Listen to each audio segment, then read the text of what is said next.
High, অনেকদিন হলো তোমাদের সঙ্গে ভালোভাবে ভিডিও শেয়ার করা হয় না।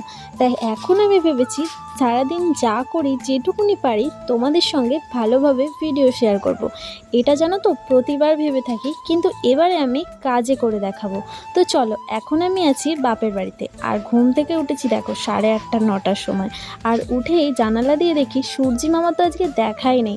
মনটা দেখে একবারে পুরো খুশ হয়ে গেল, কারণ কদিন ধরে এত রোদ দিয়েছে আমার আর ভালো লাগছিল না। তাই মনে মনে একটু চাইছিলাম যে আজকে একটু বৃষ্টি হোক, কিন্তু বৃষ্টির তো দেখাই নেই। তো দেখো, তারপর আমি চলে এসেছি বাগানে ব্রাশ করতে। আর এটাকে বাগান বলা চলে না, বাবা থাকতে এটা বাগানই ছিল, এখন পুরো জঙ্গল হয়ে গেছে।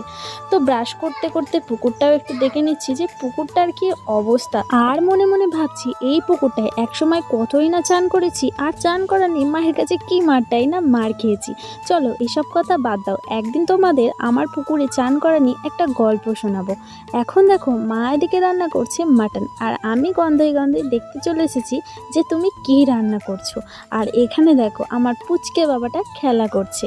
আর এদিকে ওয়েদারটা একটু মেঘলা থাকার কারণে দেখো বিকেলবেলা আমরা খেয়ে নিচ্ছি চা। আর একটু সন্ধে হতে না হতেই আমার দাদু এনেছে 12 ভাজা। এই 12 ভাজাটা দেখার পর আমার মনে পড়ছে যে জানো তো স্কুল লাইফে ঠেলাঠেলি করে হরিদার কাছে 10 টাকার কতই না 12 ভাজা কিনে খেয়েছি। তো চলো টাটা।